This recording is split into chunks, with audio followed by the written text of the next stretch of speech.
Been up here about 10, 11 years now with kids, so I don't fly as much as I'd like to, but I do get out and I play with tech when I'm not out. So we did this presentation like a year ago, and I've tried to put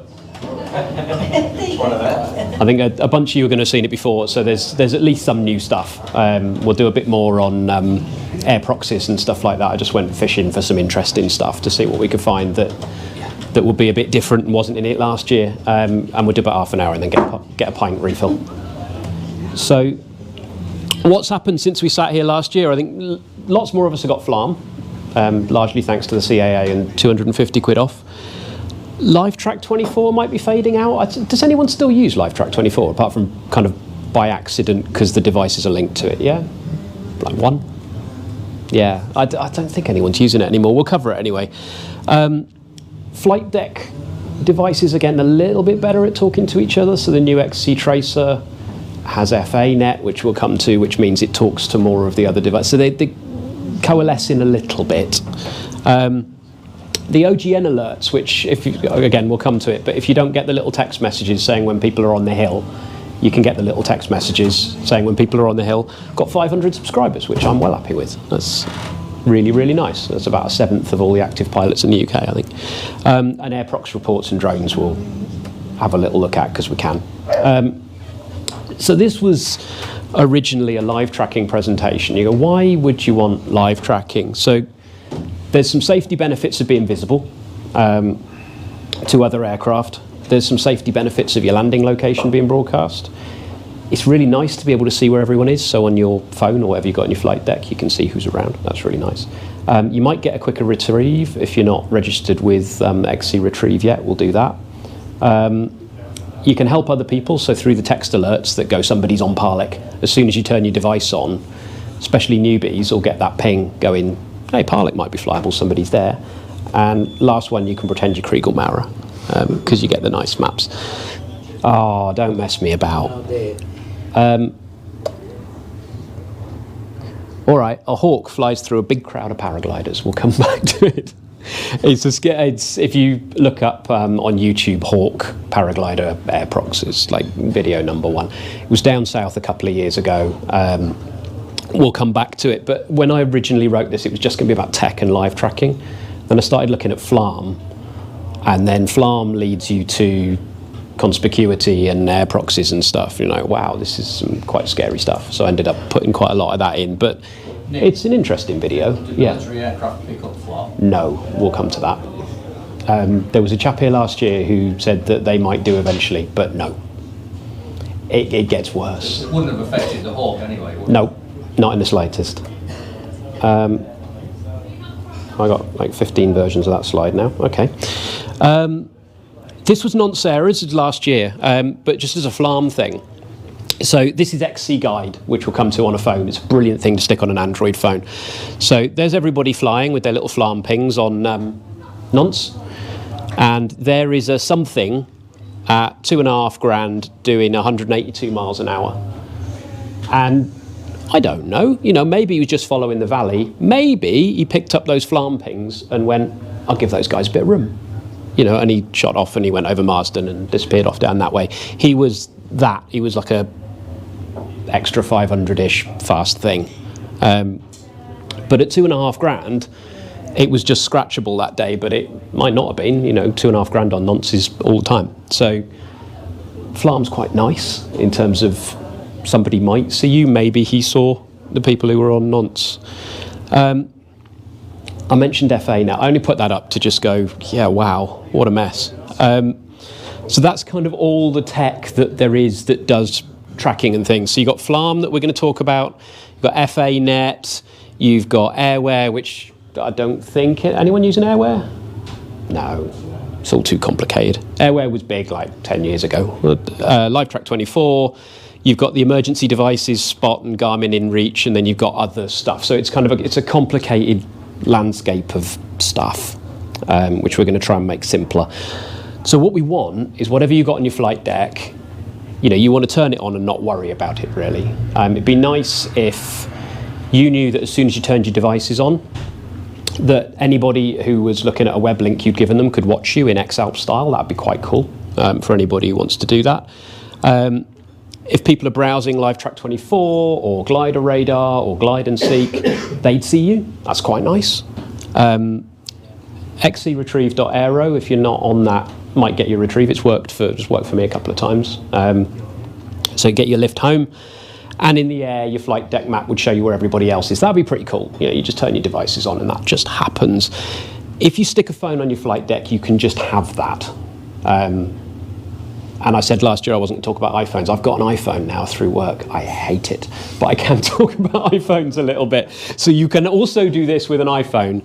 There's one thing that we're going to cover that you can't do with an iPhone, but basically you can do both with either. And I don't understand why people have iPhones and Macs, because I hate them.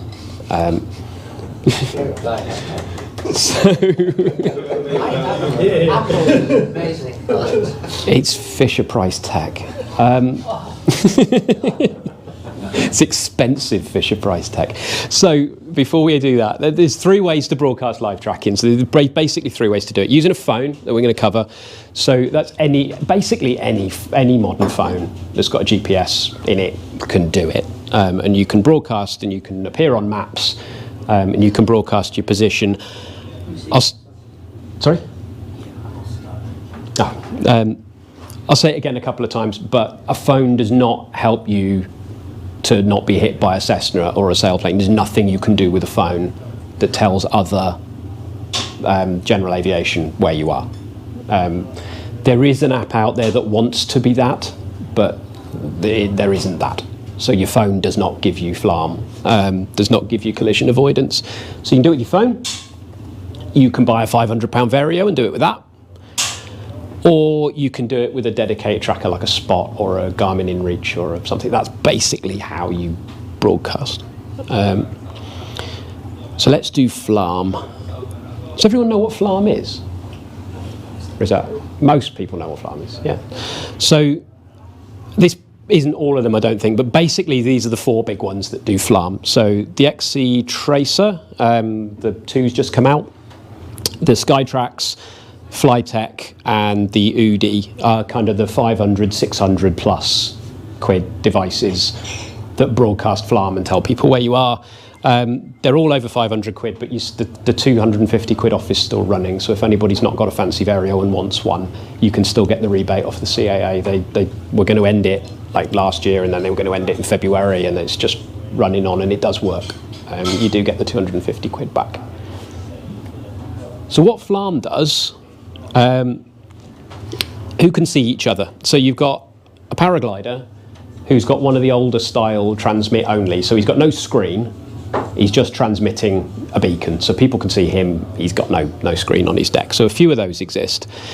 Then you've got this paraglider is broadcasting FLARM and has a map on his deck. So he can see other people. To be honest, just because it's nice to see other people, you can't do anything about it. You know, if there's a helicopter heading for him, fine, but you can see them if you want. Helicopters seem to quite often carry FLARM. They don't have to, but they seem to. And gliders carry FLARM.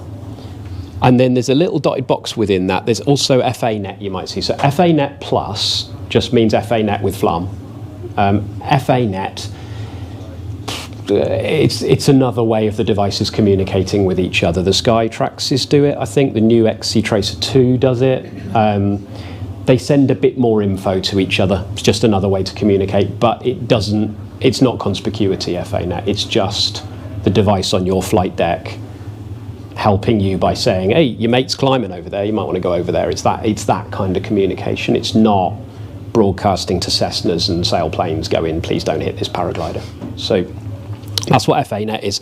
So these are kind of all getting little pings and collision avoidance warnings and stuff like that, and they get little bleeps in the glider cockpit or in the helicopter to say there's a paraglider. Your FLARM is picked up by OGN ground stations, Open Glider Net. So there's a bunch of radio beacons all over the country listening for FLARM.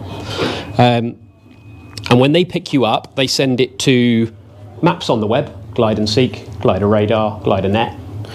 And they also sometimes send it, so this thing called OGNR, it doesn't really matter what the name is. They're these these ground stations that do two things. So they listen for FLARM and they rebroadcast it, which I think is the R in OGNR. It's a rebroadcast. So they pick up the FLARM and they send it out again in a signal that pilot aware will pick up, which is what Cessnas have. So this Cessna doesn't have FLARM, he has pilot aware. He might see you. If you've been picked up by an OGN ground beacon, which is attached to OGNR, and if he's got pilot aware in the cockpit, then he'll see you. He might, basically. The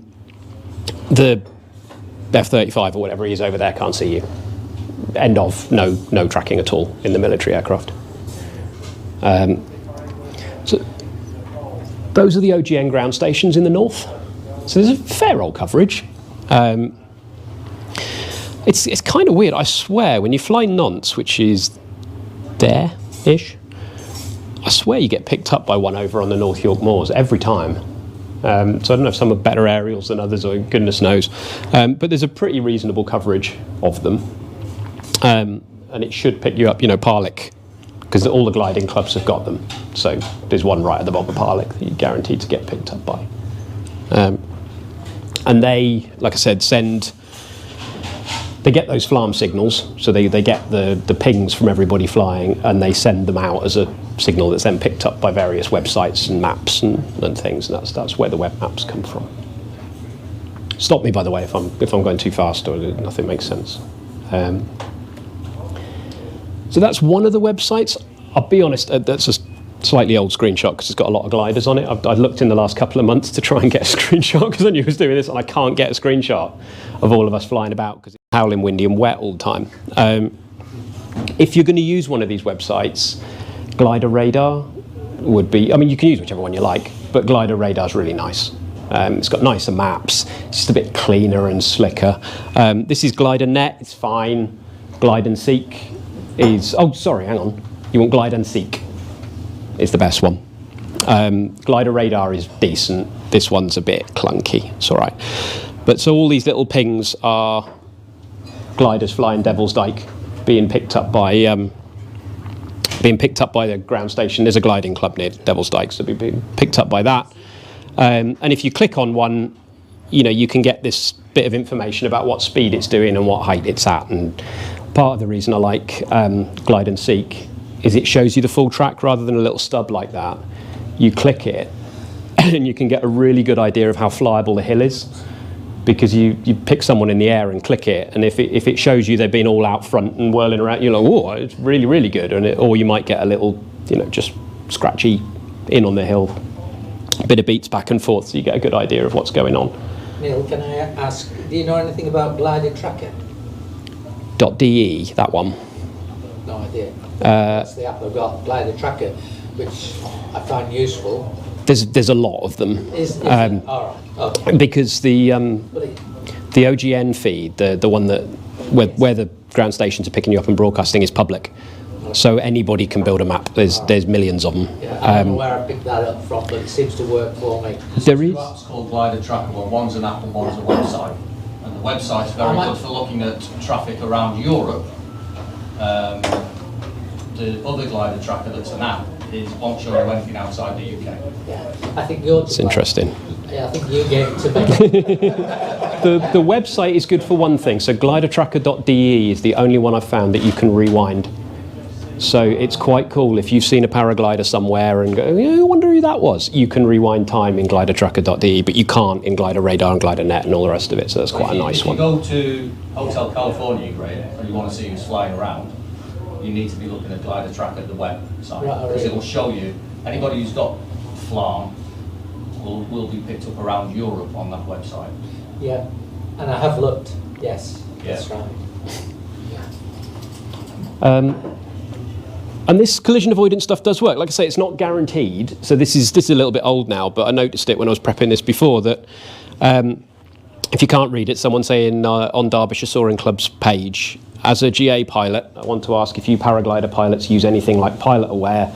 This early evening I was flying towards Stanage when via my Sky Demon Pilot Aware picked up two paragliders just below the edge as I didn't have visual with them, I'd like to give them a big thumbs up for transmitting their positions. It allowed me to steer clear and well above them. Well done and thanks. So it was just somebody popping up going, oh, I didn't know paragliders had broadcast. I must say, it does work. I fly a two-seat plane, and earlier this year, I was coming back from Northumberland, and in my headset, because I have an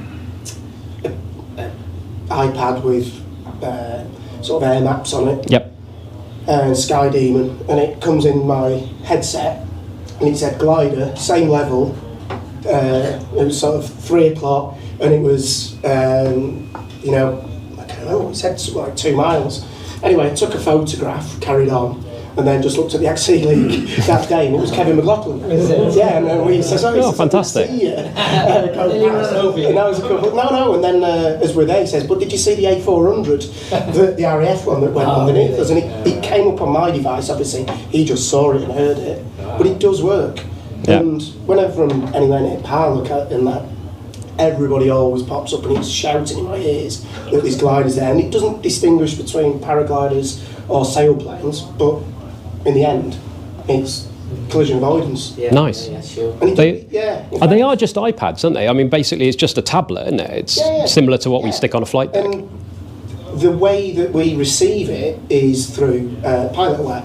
So we've got it fixed in the plane, and we've got external aerials, and it just picks it up off that, and then it fires it through to my headset and just tells me when there's aircraft around, whether it's GA. Does actually pick up fast jets as well, because they've also linked with 360 radar. So Pilot Aware now get a feed from 360 radar that picks up all military as well, and sort of MLAP traffic, if you know what that is. And so we get a lot more through Pilot Aware. And Nice. it's really good, and it comes up on the screen, so you can see it. So just to recap, skipping backwards and forwards, which I usually swear I won't do at work. So the reason that happened on Facebook is this happened. So your FLARM sends to a ground station, the ground station rebroadcast it, PilotWare picks it up in the thing. What's to prevent paraglider pilots from putting the same pilot-aware capability on a phone? I think you can if you want. You could get the device, but there's nothing you can do about it. No, but then it just gives you awareness that there is a private light aircraft coming towards you. I mean, I think you could. You could do it.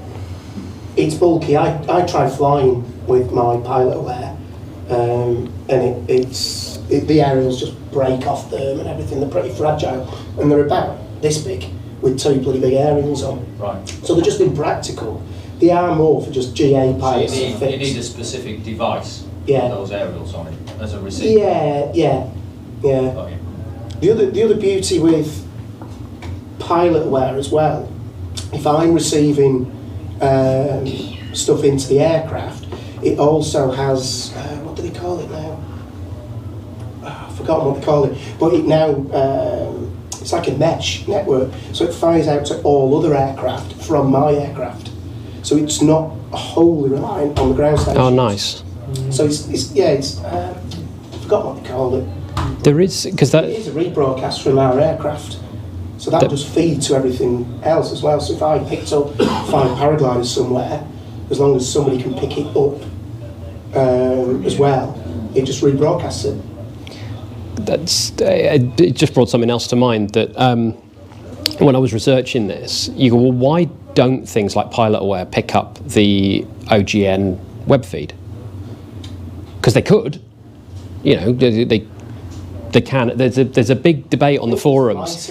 No, it's apparently, well, the guys on the forums seem to think it was speed, that they're not happy that the speed of the web accurately reports positions, and I'm kind of going, we do what, 22 miles an hour? That'll do.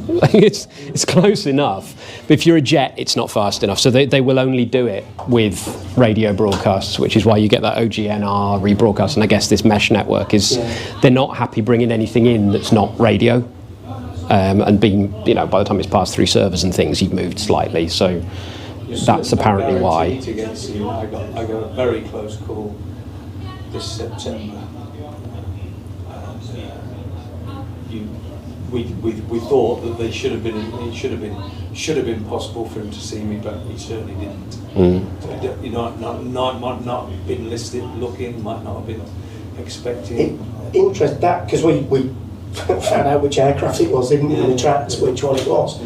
What you'll find is the smaller aircraft, like the microlights, some of the Cessnas, some of the school aircraft, they've gone out and bought devices. But some of the more expensive ones, which that Mooney, which buzzed you, that's got loads of gadgets in it. So he's probably thinking, why would I go and get this little 200 quid or 500 quid gadget, stick it in the aircraft when I've got all this technology?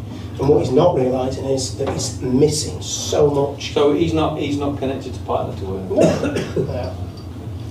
No. Yeah, and if you don't have that, you don't have anything to do with the flying broadcasters. That'll be seen on radar, and that's probably about it. It's why I drew that box around the sailplanes and the helicopters, because that's who's actually picking up your beacon that you're broadcasting. Anyone else, it's the rebroadcast, and hopefully they bought the box. But as you touched on, I mean, what kind of delay can you expect on if it's going the Open Glider network, retransmit? I don't know. I mean, you can watch it live. You can watch the gliders moving around. I've never sat on the hill. Need to do that actually. Sit on the hill and go where is? I don't know. It's every couple of seconds, isn't it? It does. It's what it's how far behind reality is. I wouldn't be surprised if it's 10, 20, 30 seconds behind where you actually are. It might well be, because that OGN feed is all right, and then the maps aren't all going to be hammering it constantly, so they'll have a lag in them, and but it does work, so that's good and a bit comforting. I love this page. I'm always playing with it with my own one. How do you know your FLARM is working? So if you've got Skytrax or an XC Tracer or something like that, go on this link, ktraxkistech.ch, and put your FLARM ID in, and it'll tell you, not forever, but going back however many months. So with it not being flyable, if I bang it in now, it just goes, no, I haven't seen you. But when you've been out and about, I'll send it round, Graham. When you've been out and about, it picks you up and tells you which ground stations have seen you, or heard you, whichever way it goes. And you also get this cool little map, which shows you, that's you flying forwards, and shows you your broadcast range. And this puzzled me, because mine had a big gap on the right-hand side, and also I wasn't being picked up when I thought I should have been, so I was flying Edenfield, flying Nantes, and I went back to Tim Pentreath, who sells the XC Tracers, and went, I'm not getting picked up here. Is my thing working? And it turned out, you had a bit of back and forth, and he gave me some tips. There were two things. One was I had a big battery brick on the right-hand side of the thing, so it was correct that I wasn't broadcasting to the right, because I had this big metal lump to the right. And the other one that's worth a try is they work better upright. So apparently the aerial, it's certainly an XC Tracer, is laid flat, and it's not designed to work flat, it's designed to work upright. So if you're sitting like I do in a pod, but quite upright, not really reclined, then it affects the broadcast range on your FLARM. Certainly on an XC Tracer it does. And I took the battery brick off and just brought my flight deck up a bit more vertical, and suddenly I was being picked up on the other side of the country. It made a huge difference. So it's worth a check, that one, just to make sure you are broadcasting. It also won't pick you up if your FLARM license is expired. So it's a good little check. Because the Max, if you actually have it upright, because we were discussing this, weren't we, Doug? If you have it upright, the compass doesn't work on it very well. You have to have it flat. Does it actually? Mine's about 45 now, and it's all working fine. But Mine at 45. yeah, I suppose you guys can get it a bit more permanent, can you, on the base bar? You tend to have it vertical on your upright, but the compass doesn't work like that. So I put it on my bottom bar flat. Yeah. So it's interesting to They are. It's one of those. I love that little device. It's brilliant, but it's also, there's a couple of things it shouldn't do for 500 quid. Like that, where you go, maybe stick an external aerial in it that points upwards. Anyway. Yeah. So that's really worth a look, and just check that you are broadcasting when you think you're broadcasting. This one, yes. Connecting so that it knows who you are. Do this. If you've got a FLARM Vario or a FLARM something, It's an old screenshot, but this is Pendle, and that is somebody, BA27AF, which is their sort of ID on OpenGliderNet, and this is Francis, who's put his name in. So if you go on, there's a register link there, like I say, I'll send the deck round. Register on OpenGliderNet and give it a name. So there's like a registration box. So there's a box that says literally registration. You can type anything you want in it. But show the nickname or the name you want to appear by on those maps goes in that box. And then people will know it's you, rather than just, we're still, when we look at the maps, you know, there's sort of 3, 4, 5 names and a cloud of IDs. So it's quite nice to stick your name in, and then everybody knows it's you and what's going on. And it's all free to register. This is the one someone's just asked me about. Yeah, we just talked about this as well, didn't we? The where you don't register your FLARM ID. Yes. So do that. There is no downside to doing that, other than your name will now appear on maps. So if you're where you shouldn't be, you know, people will know it's you. But other than that, this one on LiveTrack24, for the people who use LiveTrack24, that gives you the cool sort of X-Alps style 3D maps. And if you want to use that, do not put your FLARM ID on it. There's a box to put your FLARM ID on it. Do not fill it in. LiveTrack24 isn't getting very much love anymore, I don't think, and it's a bit unstable. And doing that confuses the hell out of it, and you can't remove it again.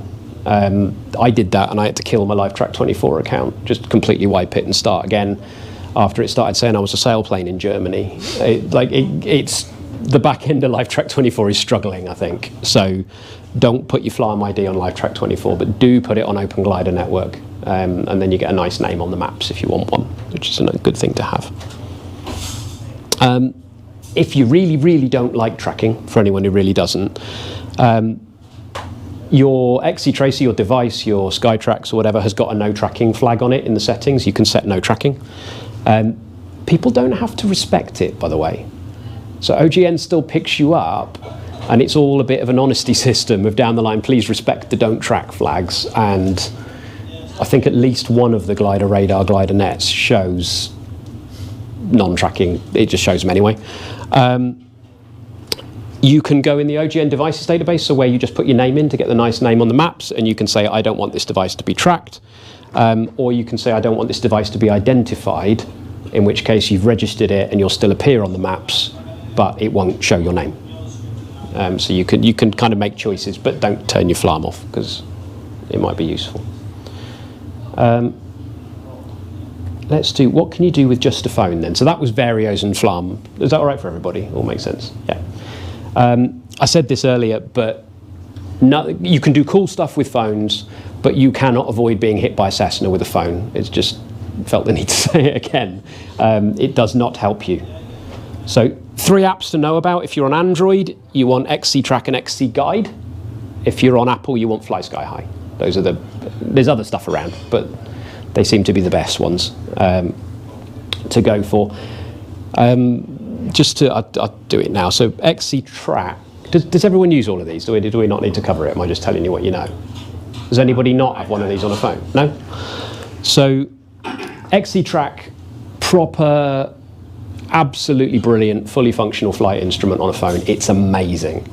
Fully customizable. You design the screens any way you want. You can have maps, thermal assistance, navigation, what else? Everything else. Pings will show you where everybody else is. It's for free. It's unbelievable. It's an open source project. You can donate, but it's free. XC Guide we'll come back to. It's sort of a sub XC Track. You can use it as a flight instrument, but it does one really cool thing with all the tracking stuff, which is worth having. And Fly Sky High is the Apple equivalent of XC Track. And because it's Apple, it's more expensive. So XC Track. Does Fly Sky High allow you to track other devices? I'm not. It does LiveTrack24. It does. It shows. Is it on the screen? Yeah. Yeah, it does show up on there. I think a lot less detail than XC Track. I think you can get people's names on there. Right. Whereas I think on Fly Sky High it just shows you a little triangle of the direction Yeah. and some other bits of data, a couple of lines of data, but it's, yeah. That's the one thing that I've found is less useful about Fly Sky High than XC Track. Apart from that, I think Fly Sky High is amazing. Yeah. It does, yeah. People seem to really like it. I've not tried it. They're both very, very good, I think.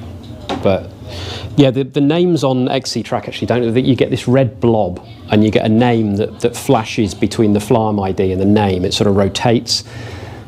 I think it could be better personally, but you do see them. But they're the three you want. And honestly, if you haven't got a phone on your flight deck, just get an old Android phone, put XC Track on it. It's brilliant.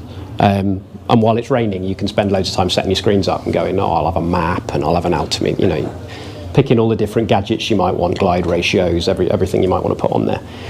I keep talking about LiveTrack 24. So LiveTrack 20, the reason why you might want to do LiveTrack 24 is because it looks like that, and that's pretty cool.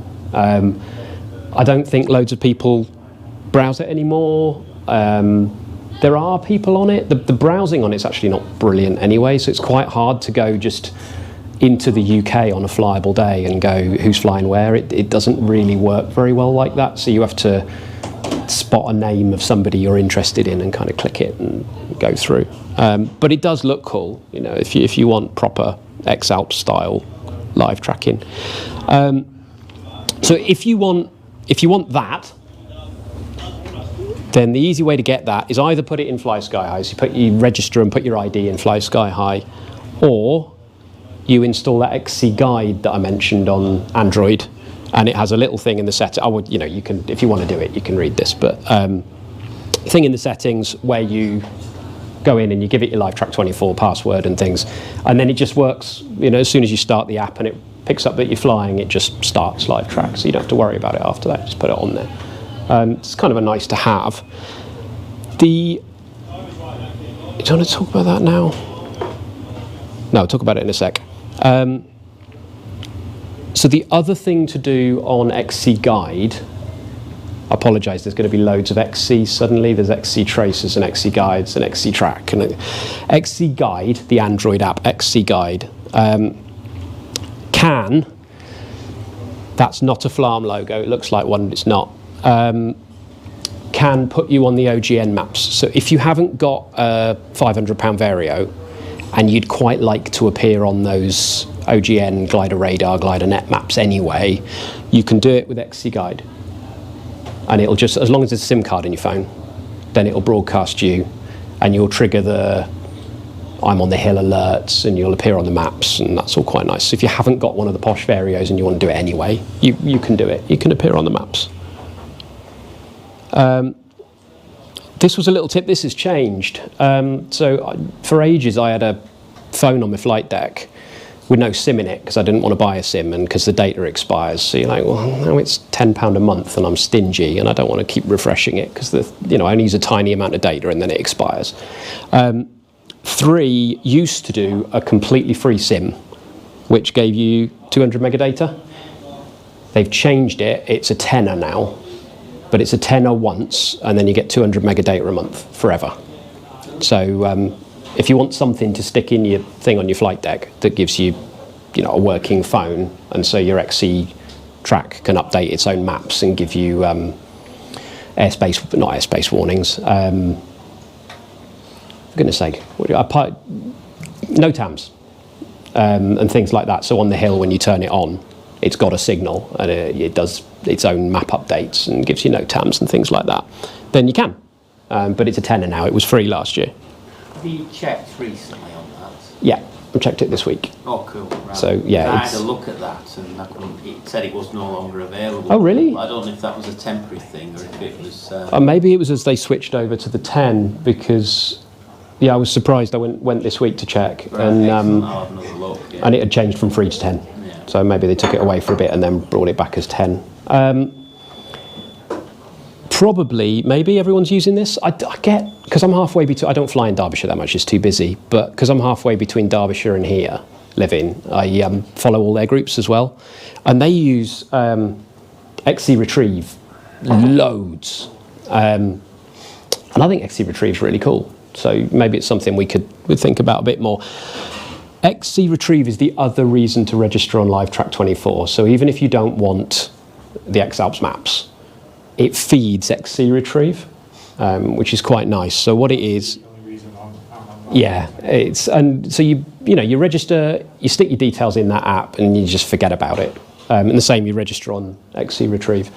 So this is a set of Telegram text groups and a map and things like that shows where you are, and when you land, you can ping out a location, and everybody in the Northwest group gets a ping, go in, I'm down next to the M6, any chance anyone's around, or do you want to mob up in a cab home or whatever. So it's cool. Doesn't always work, but it's nice. Sorry. Yeah. Trying to work out what the question is. If you've got a FLARM device and you're using XC track, yep, but you don't want to register that FLARM device on LiveTrack because you want to appear on this. If you've got an XC guide as well at the same time, can that do the live update onto there? Yes. You can, and I know you've had fun in games, but you can connect everything together. Yeah. But without connecting everything together, so your FLARM device can do what your FLARM device does and talk to your XC track and all that sort of stuff, and then XC guide can just sit there being your LiveTrack feed. Yeah. And that can be running on the same phone. Yeah, it's all fine. Just run them together. They only connect and kind of interfere with each other if you choose to connect them. Yeah, it's absolutely fine. You just got to remember to start them.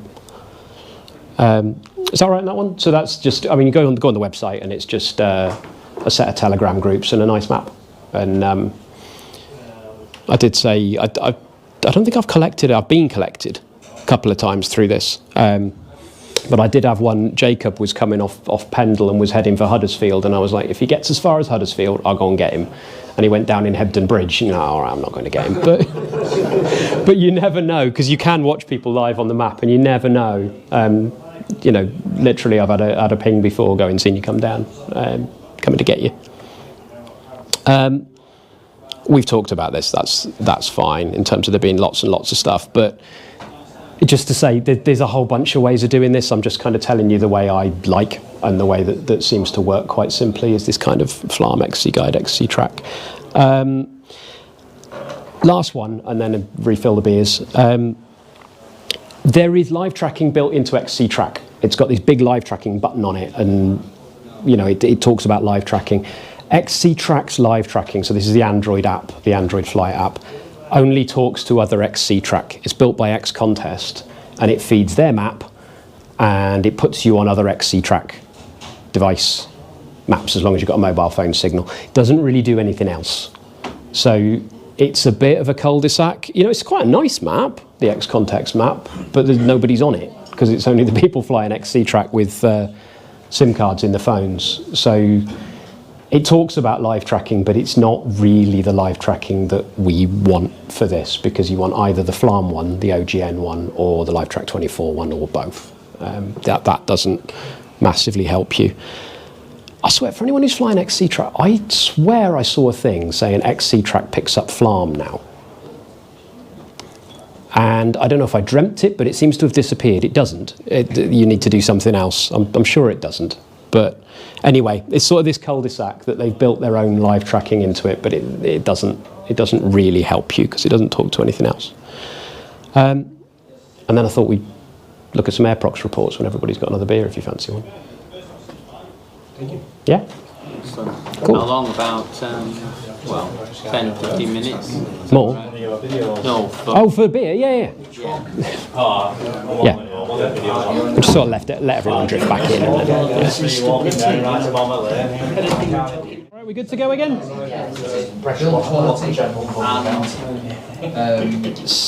So, I thought we'd talk a bit about Airprox reports, because I was looking for something else to put in this presentation for the people who already saw it last year. And when I was researching it, I thought there's a lot of interesting stuff there, some scary stuff there. So have a chat about it and see what we got.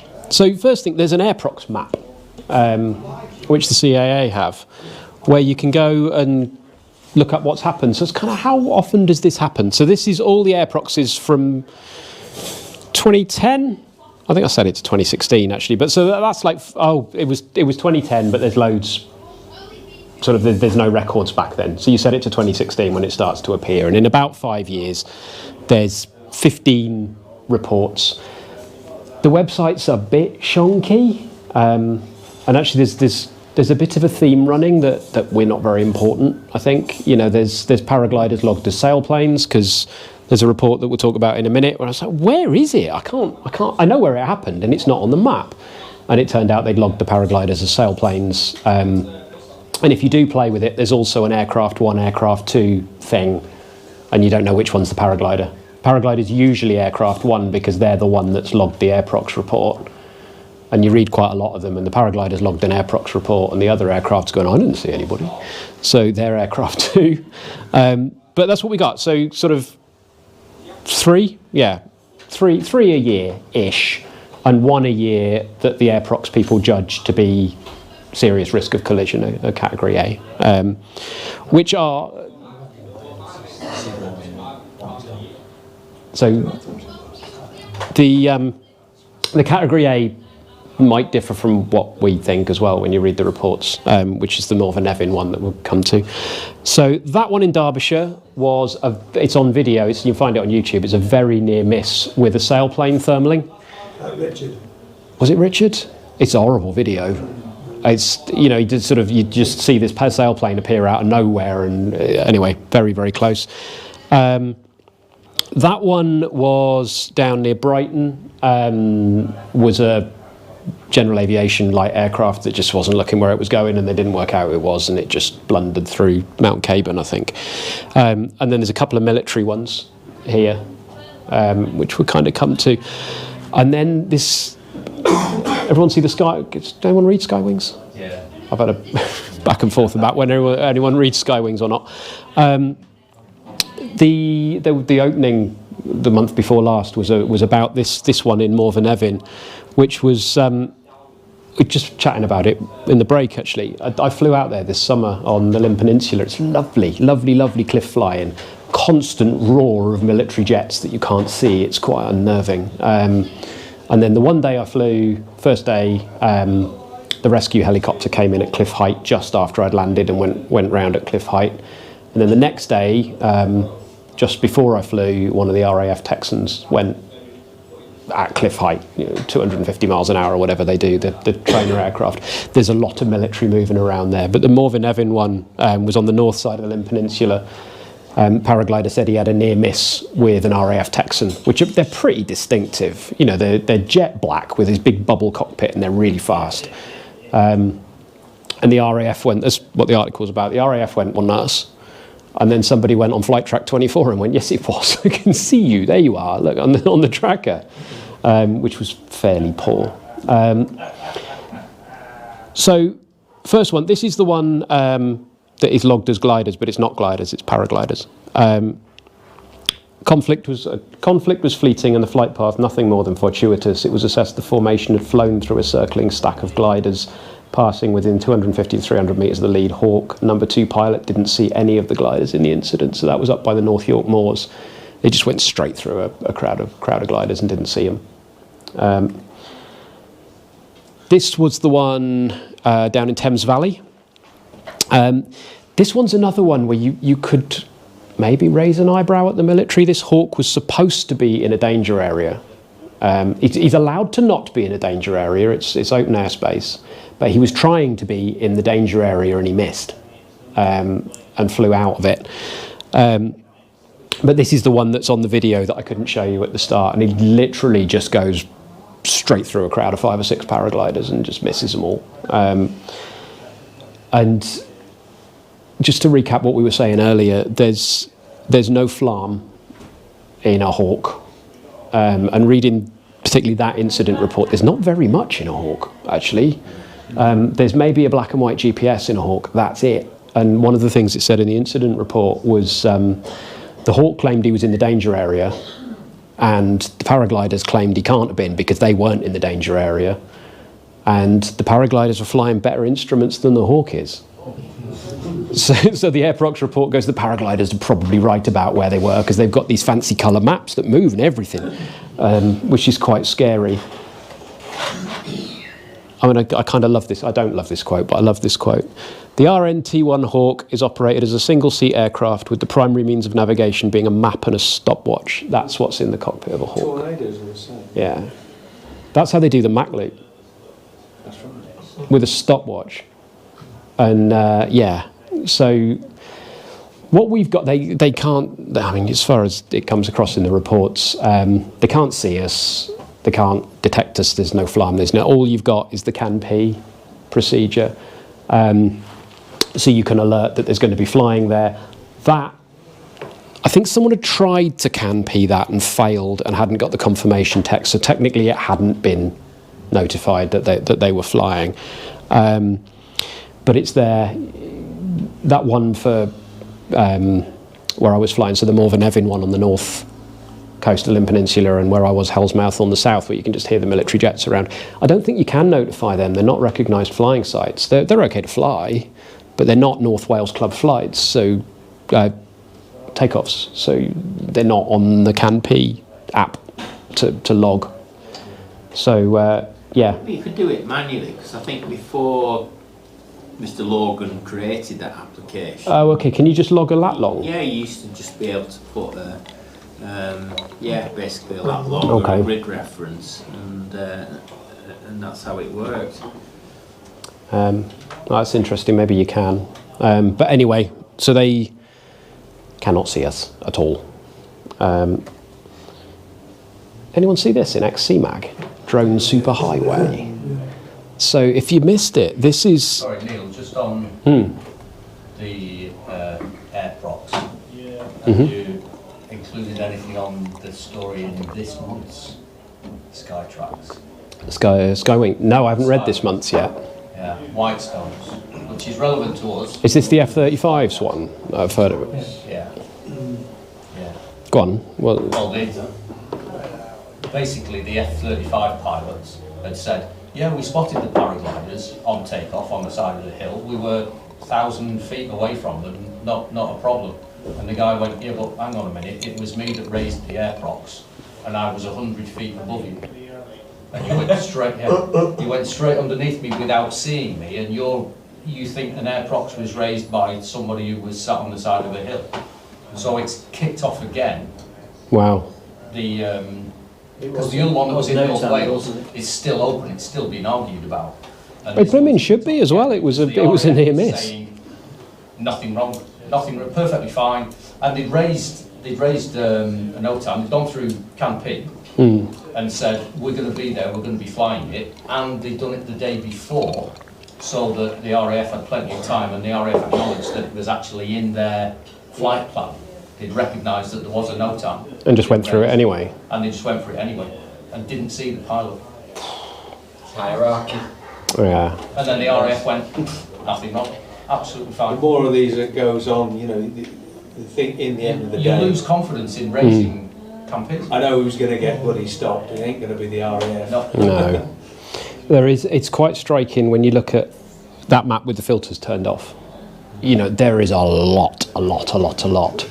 We're such a tiny part of the yeah, exactly. You know, there's like 15, and when you turn the filters off, that's just a complete cluster. You can't see the land of stuff that they're dealing with. So I think we're just not that important, really. And the conclusions in the Airprox reports don't really ever recommend actions, as far as I can tell. There's nothing there. There's just sort of, yeah. I've just filled one in, and the vast majority of it doesn't relate to anything other than GA aircraft. The annoying thing about it is, though, that if you take the time to fill in a CAN-P and send it with your contact details, and then the RAF see it and think, right, well, yes, we're aware there's going to be paragliders flying off Whitestones at that time of the day. They don't even take the time to ring you back and say, just letting you know that don't be in the air over Whitestones between 11 and 11:15 because you're going to get buzzed. Yeah, you take the time to raise it, you take the time to give them your contact details, and they don't take the time to ring you back. I mean, then you'd have a problem of, all right, I was the one who raised the CAN-P, I've got to go out and Try and tell everybody. on the Telegram chat group or on the radio or whatever to say, right, anybody that's flying around this area this time today, be aware, you know, be on the ground at 11 o'clock or whatever. But I'd rather have that problem than have the problem of, well, you don't even take the time to ring me back and say... I'm sure the RAF, though, would object to giving out operational details of their flights to the public. They do phone people. They do. It's surprising how free they are with doing that. That's a recent development, I think, isn't it? Gordy's been phoned. You know, I've had it on Tailbridge more than once where they have rung me to say that they're going to be passing by with whatever aircraft at a particular time. So yeah, I've been contacted a couple of times. I'm not saying they never do it. Yeah. But there are clearly occasions where they choose not to do it, but that surely is collision avoidance. Yeah. But yeah, it doesn't. Maybe that's what we could press for, rather than, you know, you've got to avoid flying with us, or eventually one of us is going to die out of it. Why can't it be built into the procedure? They're never going to look at FLARM, and if they're going to ignore people raising campaigns and just fly through the area anyway, I completely understand that, because in a lot of ways they take priority. But then why can't we build it into the procedure that they communicate? Does it matter on the number of gliders? Yes. That one in Wales, I think it was the one in Wales, they've said, well, you didn't raise it, and the reason that it wasn't logged is because the person that tried to raise it didn't confirm that at least 5 gliders would be flying there that day. And he said, well, I know I'm flying there, I'm definitely flying there, one of my mates is turning up, but I can't tell you if more than 4 or 5 people will definitely be flying there. And he went, well, in that case, we're not interested. Yeah, we I've only had care a if call it's 4 or back. 5. Yeah, I've had a RAF call back in Perranporth on an Altam, and they said that to me, that they weren't interested on, because I said, possibility that I'm flying, don't know however many paragliders, notified Perranporth Airfield, they don't answer, and it says on the site guy, ring the cafe, so I left a message with the cafe. He rang me back, RAF there said, irrelevant, because you're not giving me an amount of paraglider activity. Killing only one of you isn't serious right. enough. If there's a risk that we run into 5 of you or more, we'll consider it as a reasonable risk. We always travel in packs of 50 for the purposes of incident and Airprox reports. If you're going to take the time to raise one, just make out that there's at least 5 of us. Yeah. Really But I would also say, for air it to be traffic useful, control. It really needs to be done via air traffic control, because that's someone sat with the station who will take the trouble. Well, ideally, I mean, we had, I think when we were talking, when it was Steve Formosa presenting, who's the ex-test pilot, who did a brilliant presentation a few years ago. I'm sure we raised the maps then, and even he hadn't realised. And you go, well, there are these lovely FLARM maps that just show where we are all the time. You know, it might not show every single glider, but if you see a clump round Parlick, then there's gliders there, and it wouldn't be very difficult for them to check. But you know, in Northern Ireland, now quite a lot of the sites, you've got to ring up air traffic control and say, we're going to be here from this time to this time. And then when you stop flying, you've got to ring them up, because if you don't, they will ring you shortly afterwards and say, why have you not rung us? So that's the air traffic controller who's responsible for that bit of airspace. Yeah. And I think he will ring you. But that'll just be civil though, won't it? Yeah. It wasn't military. Uh-huh. It is military as well. Well, there is no military level where, so it would have to cover both. There you go. But we wouldn't show up on radar, and that's all they've got. In Northern Ireland. No, I mean that's what I mean about the OGN maps. They could use them if they wanted to, but they're not. In place, and They're not certified to use them. No. Certified. You need some kind of some kind of long process and a lot of money to certify an OGN website. Right, should we keep moving? Someone should go to the BHP AGM or something who's not me and raise that stuff. We talked about those. That's fine. So this drone highway, if you've not come across it, so I hadn't until XC Mag tweeted it out. It's down south at the moment, but these are clips from their intro video, and when they pull back, I mean, I think they're making it up, would be my guess. It's like a promotional video. There's a network of blue lines all across UK and into France, and you know. But what they've actually got permission for And it seems to be happening. They've got funding from Innovate UK and they've got permissions, and so it seems to be happening. So it's a drone network that links Coventry to Oxford to Reading to Cambridge in a kind of T shape. I couldn't find out how high they were flying. There didn't seem to be anything in all the press bump, and it's all PR-y at the moment. There didn't seem to be any concrete plans other than like that map. But kind of taking it by the box shape, that it's ground level to some, they're not high, I don't think. They're 400 feet. Is that it? Yeah, I think it is. Because that would make sense. And the way that they're doing it is there's a whole series of ground stations spread out over the T. It depends on your level of confidence in these people and technology, that the drones won't have see and avoid, but the ground stations will monitor that airspace very, very, very closely, is what they're saying, and will tell all the drones within it about everything and route them around helicopters and paragliders and whatever else. Couldn't see anything about whether it was picking up FLARM. It makes sense to put FLARM receivers on whatever tech you've got monitoring the airspace and all that sort of thing, but it seems to be coming. So I thought I'd throw it in and go, well, it seems to be coming. It's there at the moment. Sorry, go on. Proposes it right to your MP. Yeah.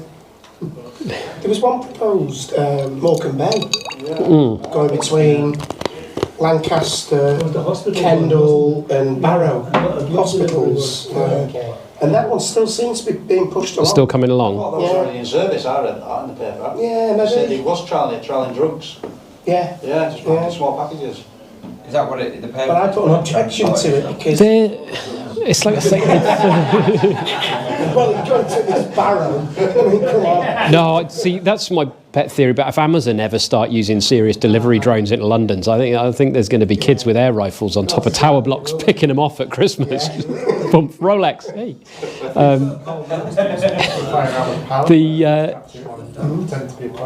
Sorry, there was a question then? I was asking for what purpose are these? Yeah, no, so it's a very PR-y, like, kind of bump video and release to the press. It doesn't give a lot of details. They're kind of claiming all the benefits. It's got, medical, we'll transfer organs, we'll do this, and blood, and quick deliveries, and it's just like anything they can claim. It's already live in America, in the United States. It's live for hospital use for blood and that, and it's also live for certain shops to use, like Amazon. In certain cities it's already live. They'll do deliveries in Chicago and Detroit and places like that. Wow. Royal Mail as well, shelling down at the moment. They're big drones, the Royal Mail ones as well. You see the thing, I mean, it's like a parcel aeroplane. Yeah, they're not small. Oh, there's a fun YouTube video, by the way, of somebody... Be in a cave, mate. There's a fun YouTube video. Someone posted it on the Telegram safety group, I think, this week, of someone went out and ground handled a paraglider and had his mate crash a drone into it repeatedly to see what would happen. It's quite fun.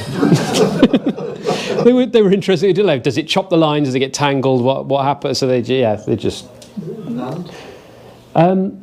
damages the lines a little bit. Mostly just gets stuck and collapses the wing. Which collapses? Which one collapses? The drone or the paraglider? Well, the drone's not flying anymore, but the paraglider collapses. Right, last little bit of tech. So we talked about XC Guide and XC Track. I'm not going to do the guide for like how you actually link this stuff up. If you want to do it, follow the guide here, or give me a shout, drop me a text, and I'll help if I can. But if you want on your flight deck to be able to see everybody, I mean, including the military, if you want, 747s, you can get all of that on your map, or other FLARM people. This is how you do it. So I said on Android, you run XC Guide and XC Track. XC Track's your maps and stuff. XC Guide sits in the background, just monitor. I was going to say tracking everything. That's not helpful. So XC Guide sits in the background, monitoring everything and doing your connections and things. So what you do, XC Guide, just some lovely software developer he's UK based, I think, has just built an app and gone, this is ridiculous. There's Spot and there's OGN and there's LiveTrack 24 and there's Airware and this is stupid and somebody should make an app that talks to all of them. So he did, which is what XC Guide is. So XC Guide basically makes all of this problem go away and you can see everybody. If you would like them on your map, on your flight deck, you can see everyone and you just set it up once and then forget about it. It's also really cool. So this is the app I use for, is it flyable anywhere on your phone? So you just stick it on your regular phone, connect it all up, and it will show you, like I say, not just the glider radar type glider net FLARM pings, but it'll also show you anyone who's flying LiveTrack 24, it'll show you the Spot devices, it'll show you there are still some Airwares kicking around in Derbyshire. So you get a nice map with a few more people on it, which is kind of cool. So it's a nice mobile phone app. We talked about XC Guide also being a flight instrument. This bit is the bit we won't do now because no one's got their devices in front of them and things, but if you want XC Track, your maps on your flight deck, to show you everybody, all the OGN, FLARM people and everybody else, what you can do is get XC Guide, connect it all up, and then you can make XC Track and XC Guide talk to each other, and XC Guide will share the locations of everybody into your flight deck map. So the only thing to know for tonight is you can do that if you want. This is there. This is how you do it. But I'm not going to run you through server settings and stuff. You can do it if you want, and you can have your flight deck map show you everyone that XC Guide can see, which is kind of everyone. It's Android only. It's Android only, yeah. Sorry. It's just better. Did you say earlier that on XC Track wasn't showing other pilots on FLARM? No, it normally doesn't. So XC Track on its own can only show you people who are running XC Track. So it does its own live tracking thing just for pilots who are flying XC Track, not through FLARM. But if you do this, then it will show you all the FLARM pilots as well. So everyone who's got a Skytrax and an XC Tracer and all the rest, it will show you everyone. I'm sure I pick up FLARM on my XC Track. See, I thought I read it did it now. Little red dots. Maybe it does. I was sure I read it did it now, and then I couldn't find it anywhere in the last fortnight to documenting that it does it now. I picked up Francis when I've been flying with him. And that's a vicious rumour.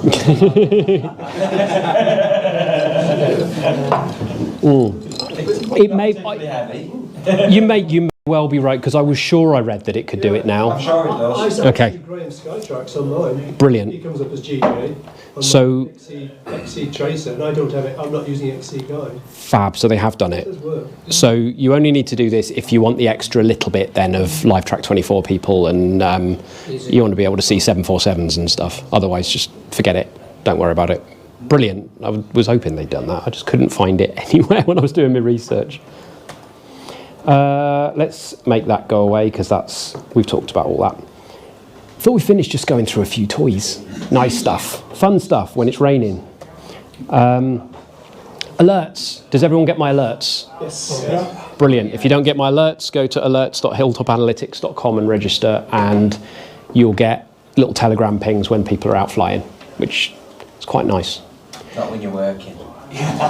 You can still sort of tune in though. Watch it like the X-Alps. Oh, look, it's going. It always seems to be Jacob though. Whenever I see a ping, no one else flies cross country. It's like, oh, it's Jacob again. He's in Scarborough again. So those are there. They're quite nice. I might do a bit of fiddling with them over the winter and make them do a bit more, but they basically work. So you get an alert when people first turn up. You get an alert every hour on the half hour. And if it's every 25k it's set to. So if somebody breaks a 25k boundary, then you get a so-and-so's on XC alert. I think I'm right in saying it still hasn't broadcast a Pennine pilot going XC from a Pennine site. Challenge. I said I'd buy a pint for the first person it did. It hasn't happened all season. It's either not picked them up. So someone must have gone 25k with a FLARM device this year. They must have. Anyway, if I see an alert, the first one I see, I can get a pint. Is that defined from a Pennine site? From a Pennine site, yeah. Airtome, if you don't know it, so Airtome's really cool. It's an app, Windows or Linux, or probably Apple as well because it's Linux. It's just a really nice place to put all your flight logs. And personally, the way I do it is you can put a little app on your Android phone that syncs your XC Tracklogs folder to Google Drive. So you don't have to remember to lift them off. They just turn up. As soon as your phone gets home, it just uploads the track. And then you can drop them all in there and you've got a full flight log with all your... it does really nice things like a summary hours count and stuff like that that's otherwise just a bit of a pain with your flight diary. And you can jump from these maps into Google Earth and you can do all sorts of stuff. So Airtome's really cool if you've not seen it. XC Planning, the old XC Planner app's gone. It's been gone a season or two, I think. FlyXC.app, I reckon, is the best one, in my view. And there's a couple more that you can play. So they're just, if you've not played with them, you know, draw out a line, try and set your triangle and set your task and work out where you're going to go, that sort of thing. Yeah, you can drop flights into that one as well, into your browser. Into which one? FlyXC? Yeah, you've got it open in an internet browser, Mm-hmm. and you've got an ICG file on your desktop. You just drop it onto the browser. Oh, cool. Yeah, it draws it out. It's a nice app. I did have a go at building one, and then I just sort of looked at that one and went, yeah, that's better than I'm ever going to do. So just use that one. So that's cool. Aviary came up, chatting to Brian earlier. So Aviary's gone. Sports Track Live is very close to Aviary. That's gone now. Sports Track Live's gone. No, this. Aviary's gone. Oh, Aviary's gone. Yeah. You're in a cave. The problem with it for them is these maps are generated on the fly, and there's a fee for the satellite imagery. Right. So the more people use it, the more it costs the person running the service. And Aviary just didn't make money, so they shut it down. Sports Track Live is, I mean, that's a clip of Sports Track Live. No, it's not. It's a clip of Aviary. Sports Track Live looks a lot like Aviary. It's really, really nice. It's a little couple of clicks to find the 3D maps, but it's lovely. Yeah, it's a really nice site. Who knows how long it'll stay up because they're going to be paying server fees as well. I always felt like Aviary could surely have made money. They never asked for it. They didn't really. There was a subscription model, but it didn't let you put photos on your flight track and stuff. They could have just charged for it. Anyway, it's gone. There's also replay.flights, which is not as good as Sports Track Live, but it's there if you want it. And then the last thing I thought we might do for a bit of fun, so this is my app which needs an update. If I take this off the screen.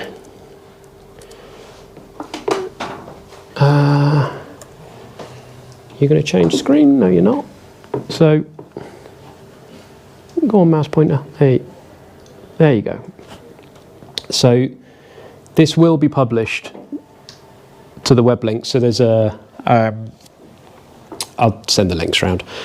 But this is all the XC League flights, basically ever, in a map.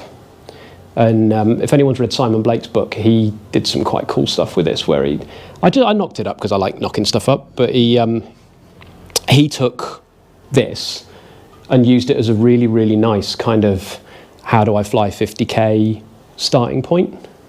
And just if anybody's not done it, the thing that he did, which I really like the idea of, was to go, right, I want to fly 100k. So 100, there we go. I want to fly 100k. Let's have a look at all the times that's been done since, say, 2016.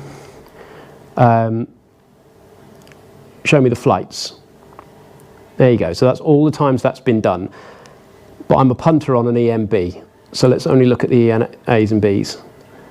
And you suddenly go, actually, ignore down south, because we don't care about down south.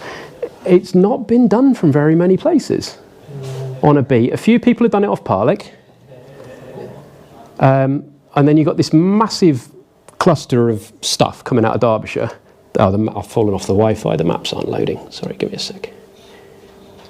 You're going to go back on the Wi-Fi. Yeah.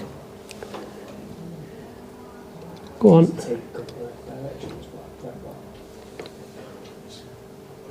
Bradwell. Bradwell's a west, but you can fly it quite a long way off. The old UK record was off Bradwell in the northwest, finished on the South Essex coast. All right, forget the base maps. When you look at this, oh, it's completely gone now. Now let's see if it reconnects to Wi-Fi. When you look at this yourself, you've got a nice base map. So what you basically got is Derbyshire, Bradwell and Eyam, bit of Parlick, and then when you go north, you also get a bit of Dales sites. This, sorry, the Wi-Fi is killing it, but you get a bit of Weatherfell, I think, coming out of the Dales as well. But Simon's point, I just thought it was really interesting, is this idea of if you want to go at 100k, I think Parlick might not be the best place to try. Actually, it's quite hard. Not that many people have done it on a low-rated glider. The Sky Gods have done it, but for us punters, you've got a much bigger chance off Bradwell. They do like going XC off there. I don't know if it's easier to get home or they're just good at mobbing up as a crowd. Yeah. You'll always be the gagger with other people, so it's all right. They are good at going XC together. I'm surprised there's not more people done 100k from Parliament. That's It's not easy, it's too hard to get back. Well, I've done it, so it must be easy. The conditions where it's possible aren't so common, are they? Let me just see if I can get... Bradwell's on at the same time as Parlick, so I go to Bradwell on those days to try that. If you've done 100k off Parliament, you've done very well. It's good. It's not going to play. The other thing, and I'll stop because the internet's not going to play, but I'll send the link to that when I've uploaded it and just have a play. It's got a nice winter fun thing to do. The one that really caught me, which I'm annoyed I can't show you with the lack of base maps, is if you look at the long flights off Parlick, there's a thing you can actually I can show you without the base maps of one thing. So there's a thing you can do on this where you can say profile a site. That's nice 3D maps, but that hasn't loaded a base map either. Show me Parlick and show me its distance potential. So what that does, you get this list down the side of all the XC flights off Parlick. Half of them are under 15 kilometres, going up to 3% are over 100. And then this orange is Parlick versus grey is every other site in the country. So Parlick's stacked very much towards the low end. There's a lot of short XCs off Parlick.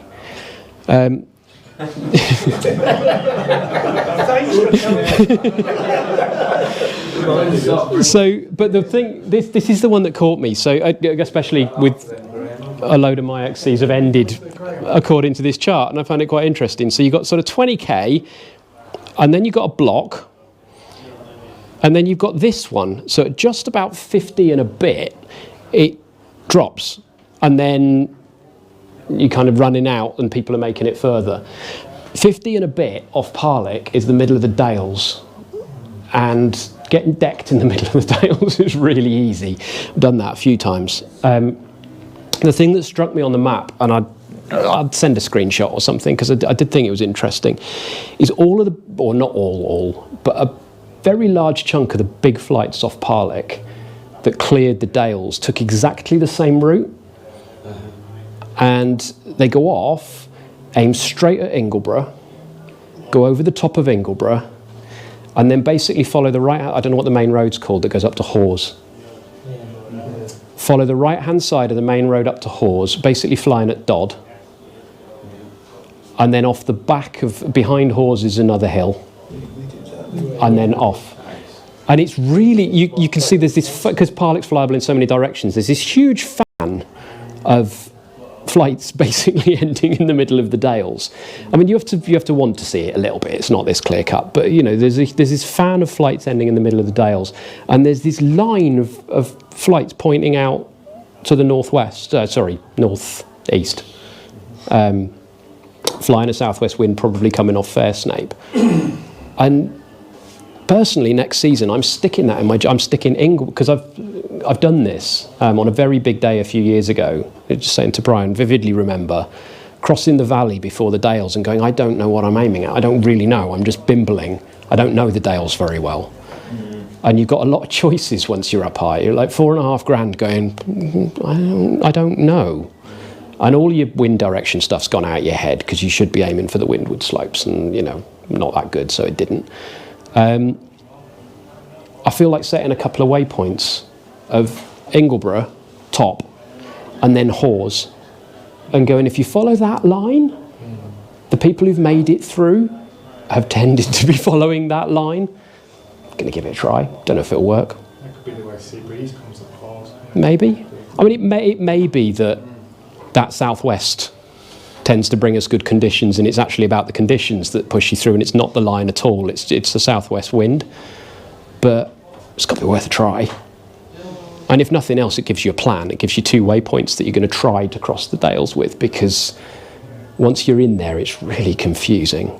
You know, there's peaks everywhere, and you find yourself in the middle of valleys, and shall I go over there? And there's a glider miles over there climbing, and it's really... It's the first 10 kilometres that's the complication, isn't it? To get over the boonies, and once you're over there, relatively straightforward. Once you crack that. But that's the bit on here that was so that's your boonies, yeah. And we lose lots of people in the boonies. Absolutely. And then you lose another chunk at 40, sort of 30, and another chunk at 50 to 60, and that's the Dales chunk. That even just leaving Parlick with a plan of how you're going to cross the Dales, I think might be quite interesting. Having been up high looking at the Dales, going, oh God, there's a lot of choices down there. I'm going to try it. If anyone else fancies trying it, you never know, it might work. Well, I think 5 or 6 of us did it on one day, and then we started off in Fair-Snape, didn't we? Mm-hmm. And a fairly large group went on one day, and probably hasn't done it since. Was that May 3 years ago? Because I landed very close to you on that day. Yeah, we flew together. Yes, that's right. Dave Evans, I think, was there. Jim was there on the day. But again, I got decked in the middle of the Dales again.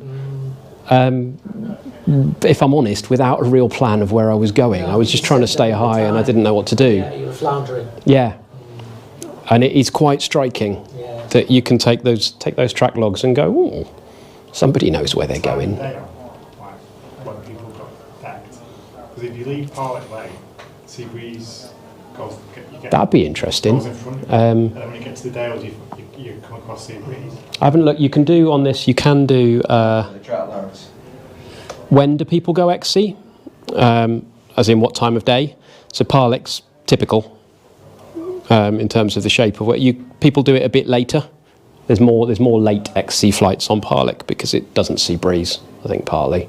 Or sorry, it does sea breeze, but not as badly as down south does. Which colour is which there? Orange is the site you're looking at, and grey is everywhere else. What's the dark orange? Oh, it's just where it's overlapping the grey. Oh, I see. It's just so you can see through it. Start tying. But take off from the ground and start leaving the hill. Take off from the ground. It's the start of your track log. So there's a bit more late off Parlick than. I mean, it might be Totteridge runs. I don't know, because it's not filtering for distance on that. You just have to leave this data. Yeah, but you can look at. I mean, you can do for a difference. Look at down south, a site that does sea breeze very early. Oh, come here. Devil's Dyke down south. Sea breeze right next to the coast. There you go. That's what I remember from after my training. If you're not gone by midday, you're not going. It really is that stark. So it's quite nice if you're in a new place. You can have a look and sort of see, is it going to sea breeze? Does stuff happen? Anyway, it's there to play with. But I quite like that idea of what's the plan when you're crossing that valley before the Dales and just looking at all those peaks going, I don't really know what my route is here. I think there is one that quite a lot of people have followed who've made it through. So it's quite interesting. The Dales gang pilots that keep flying together, Jaguar 5 keeps skewing all the routes though, so you think that's a great route, 5 pilots. Like, they did it with one Jaguar on the same day. Yeah. You need like an additional filter, which is if there's like these all on the same day, that's one flight. That's it's why that button's quite useful. That just goes, no, show me the punters, please. I don't want to see the guys on D's who are all travelling together. And you're like, oh, lots of people take this route, and it's really just, it was on one day. Yeah. But anyway, it's there to play with, and it's. I did quite like Simon's thing of trying to work out where it's worth going, because it is. I hadn't noticed he did it, but that thing of if you do filter it down and go, where can I go along? Oh, you know, I'm scratching around Edenfield and stuff, and it's not going to happen there. No. Or it might, but it's hard. Anyway, any questions or leave it there? I've got a question for everyone. Is anyone on XC Tracer? Mm-hmm. Has anyone ever had a problem when you're in lift and you hit a bit stronger lift, it just goes quiet? And then Yes, you can get that fixed. Yeah, it's like a little pad you put inside, I think. There's it's so it is a problem. It's a known issue. If you did you get it off Tim Pentreath? Yeah. Give him a shout and he'll send you a little rubber pad to stick to the PCB inside. Yeah, mine's just the same. The you have to strip it apart. You have to open it. He gets instructions how to do it. I think he'll do it if you really don't fancy it, and you can send it. And no, I'll do it. Yeah. But it's it apparently took the guy who built them ages to work it out.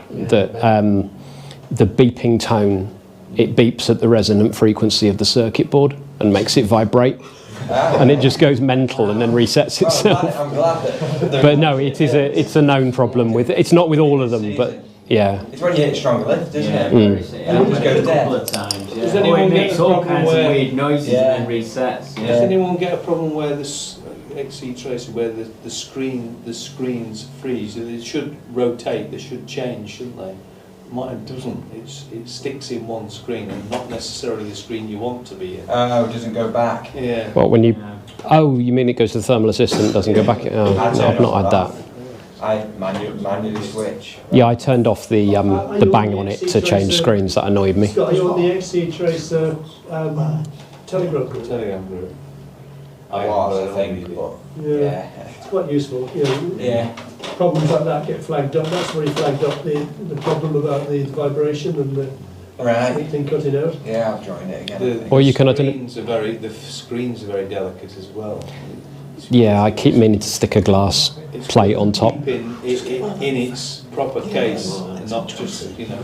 I had a screen break and it was just in my pocket. Wow. And I never hit anything. I'm sure I didn't. You know, I knew it was there. Because I thought you trip ground handling, you're going to land on it, and it's an expensive mistake. I didn't fly that day, and somehow I managed to break the bloody screen on it. What was the cost of the repair on that? It was 120 quid. Oh, yeah. Yeah. So it's worth not doing it. They are. I don't know if mine doesn't do the reset thing because I changed the tone. That default tones that Tim Pentreath sends it with are very excitable. Like it screams at you. It goes over sort of 4 or 5 meters a second. I'm used to it. I know there are other ones now. I kind of got used to it. I didn't like it at first. I used to call them chicken noises. Chack, chack, chack, chack, chack, chack. Oh no, I like the little thermal sniffers. No, it's the screaming when it gets strong, and you just like calm down. Yeah. It's not that bad. So I just chilled it out a little bit, and it doesn't reset. Over sort of 3 up or 2.5 up or whatever. You don't really want to know that it's more, do you? No, I just go look. You know, just 4 meters, 5 meters a second. I'm stressed enough as it is. Shut up. I've never bothered to look, but somebody must have done a better one. I've got a more chilled out one if anybody wants it, because you can just share the things that works. It's basically Tim Pentreath's one with a very heavy curve on the thing, so it doesn't carry on going up. Change it yourself, then, have you? Yeah, it's quite easy. There's a little website you can play and just drag it around until you're happy, and then load it onto your XC Tracer. But I kind of got used to the thermal sniffer in the end. I kind of like it now. But yeah, the sniffer I like. Yeah, that's a good feature of it. Yeah. Clicking away, you know you. Yeah. Still flying. What is that look like? Chicken noise. Thermal sniffer. Yeah, it's You're not falling out the sky when it's doing that. it's saying you're in lift, but Panty sniffer.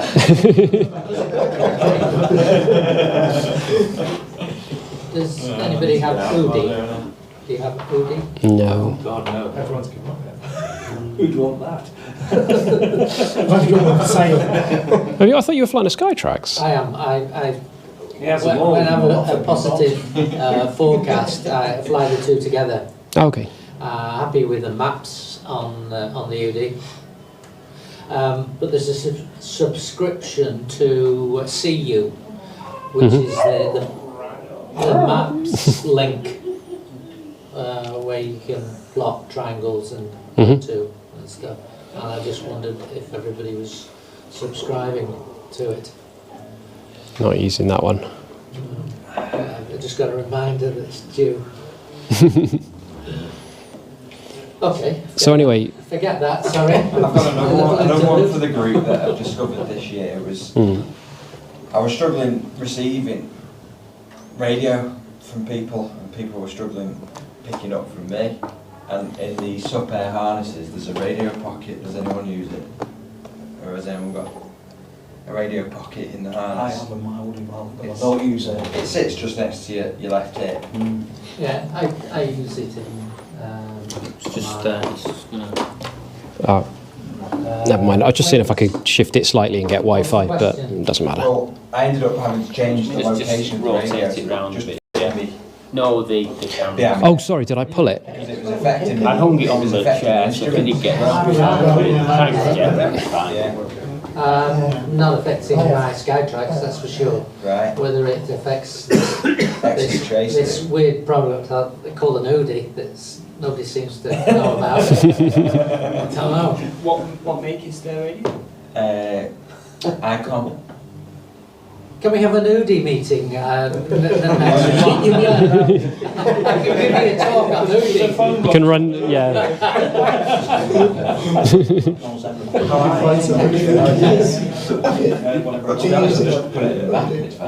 Yeah. So anyway, I'll send links and stuff round, but Well, it's been keeping quiet. So, There's loads of seconds. So if we'll there's call it a day. no more questions, we can just thank Neil for.